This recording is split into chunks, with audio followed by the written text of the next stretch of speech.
Hello, வாழைத்தண்டு சாப்பிடணும், உடம்புக்கு நல்லது, வெயிட் லாஸ்க்கு நல்லது, இதெல்லாம் நமக்கு தெரியும் தான். எப்படி செய்யலாம்? இந்த மாதிரி சமைச்சு நீங்கள் லஞ்சுக்கு கொஞ்சம் ரைஸோட சாப்பிட்டு பாருங்கள். உங்களுக்கு ஃபில்லிங்காக இருக்கும்.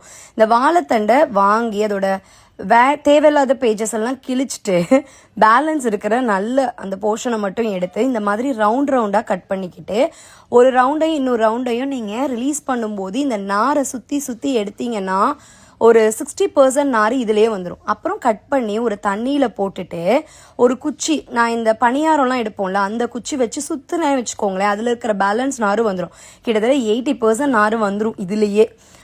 அதுக்கப்புறம் நான் சமைக்க ஆரம்பிச்சிடுவேன். ஸோ என்ன பண்ணுவேன்னா, பாசிப்பருப்பையும் கடலைப்பருப்பையும் 3 விசில் மஞ்சத்தூள் போட்டு எடுத்து வச்சுப்பேன். இன்னொரு கடாயில் இந்த வாழைத்தண்டு, சின்ன வெங்காயம் இல்லை பெரிய வெங்காயம், ஒரே ஒரு தக்காளி, மஞ்சத்தூள் இதெல்லாம் சேர்த்து கொஞ்சம் உப்பு போட்டு வேக வச்சுப்பேன். அது 3 விசில் வரதுக்கும் இது வேகிறதுக்கும் கரெக்டாக இருக்கும். அந்த விசில் அடங்கினதுக்கப்புறம் அதை தூக்கி ஊற்றிட்டு ஒரு கடாயில் நெய் ஆட் பண்ணுவேன். நான் எப்போதுமே கூட்டுக்கு நெய் சேர்ப்பேன். ஃப்ளேவர் வேறு லெவலில் இருக்கும். இல்லைன்னா நீங்கள் கடலெண்ணெய் இல்லை தேங்காய் எண்ணெய் ஆட் பண்ணிக்கலாம். நெய் சேர்த்து கடுகுளுந்தம் பருப்பு, ஜீரகம், கருவேப்பிலை, வரமிளகாய் தாளித்து அதில் போட்டு மிக்ஸ் பண்ணி லஞ்சுக்கு சாப்பிட்லாம், சும்மா சாப்பிட்லாம், ஈவினிங் ஸ்நாக்குக்கு கூட நீங்கள் இதை எடுத்துக்கலாம். அவ்வளோ டேஸ்ட்டாக இருக்கும், ஃபில்லிங்காக இருக்கும், கிரேவிங் வராது, வெயிட் லாஸுக்கு செம்மையாக சப்போர்ட் பண்ணும்.